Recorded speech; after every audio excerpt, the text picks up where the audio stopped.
Shalom, shalom.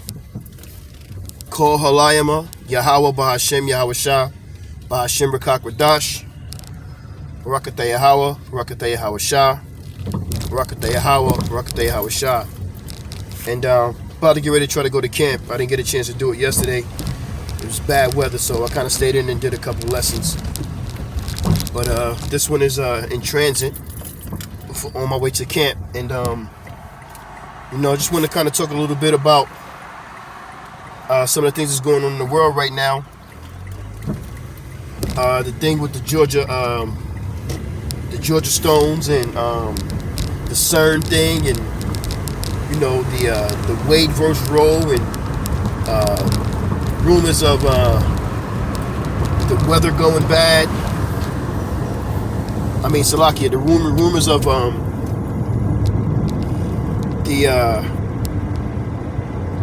the famine and pestilence coming back. I'm pretty sure we're about to go into another lockdown. And also we also got the situation with hyperinflation about to set in, because inflation has been setting in, and it's a lot going on. So we kind of watching a lot of different things. Watching the Congo, they over there warring in the Congo, effing things up over there, and a lot of people in high positions are residing. I forgot exactly the position. I think a prime minister or something like that. He's residing, and it's just a lot of that going on. And Yahweh Bahashem, Yahweh Shah is working. So when you think about it, like, we're getting close, Israel. You think about scriptures like Deuteronomy 30:7, where like 5 through 7, where the Lord tells Moses to tell us he's setting up for us to a land for us in Canaan, which would be Jerusalem, and to turn our hearts back to the Lord. You know what I mean? Or like Jeremiah 31:31, where it tells you, because a lot of people get confused, especially the Christians, man, they kill me with it, where they think they know, but he only made the covenant with Judah and Israel. And I was just talking to this dude today from the Bronx, Spanish dude, Puerto Rican, Boricua, so cool, you know what I mean? And he was going into all different types of books and these other guards that came down, and it's just wild shit. And then Salakia, and I try to talk to him and try to get him to understand certain things, and he was talking about how he loved history and loved to learn, but he was talking against the Bible, and that kind of got me a little frustrated. But I had to remember that I'm at work, so I couldn't go in like I wanted to. But I try to get him to understand, like, there's no other match, and that the conquistadors, which are the conquerors, they conquered your people, and I try to get him to understand about the split of the kingdom.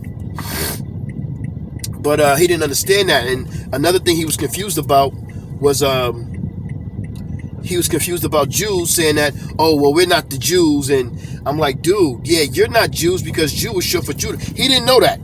He didn't understand that Jew is short for Judah, which was is one of the tribes out of the 12 tribes of Israel.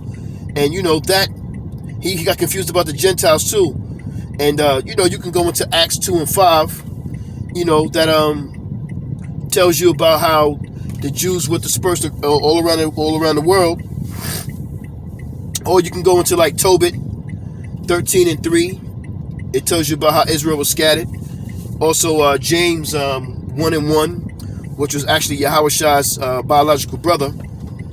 And that Yahweh Shah came and he was without blemish, he was without guile, and he came and he was perfect under the law, which like Galatians 4:4 tells you that he came to us to save us under the law. You know what I'm saying? And also how he was confused about what Paul came for. You know what I mean? And I was trying to get him to understand about, what the Gentiles are, and who there's two types of different Gentiles, and I try to get him to understand what the meaning of worlds was, and because I told him that my elders and my apostles and teachers and bishops, they teach us to look up words, and not just look up words, but to study Paleo Hebrew, what's the Yashawan Kadash, and study Greek, also Salakia, Spanish. So these are the types of small things that we learn to have a better understanding, and plus you got to know history. So the dude was just kind of like everywhere, double-minded man in a sense, roughly quoting the Bible. But I was explaining to him about like Ephesians 2 and 11. Paul came to speak for the Gentiles, that Yahushua sent him to speak to the Jews that didn't know they were Jews, because they was living Gentile customs. Like I was explaining to him, like we would be considered Gentiles because we forgot our heritage and forgot our customs. So we wouldn't know who he was. So if Paul came to us, he would come to us and he would be traveling from different state to state, talking to us, letting us know that you are the Jews, the greatest people in the world, and you need to come back to your heritage and come back to your laws, statutes, and commandments that the Lord gave to Moses, that gave to you. So, what I mean? I just wanted to kind of touch on that on my way to camp. About to grab me some water real quick, and Abba Rock Desire, man, you guys be edified. Like I said, I didn't get a chance, and I really wasn't feeling all that great last week too. I kind of lost my voice, but still got out to do what I got to do, because that's what I got to do, and ain't nothing gonna stop me from preaching this truth. And Barakatah Yahweh, Barakatah Yahweh Shah, for me having this truth, the water, and the water to the brothers of Great Millstone.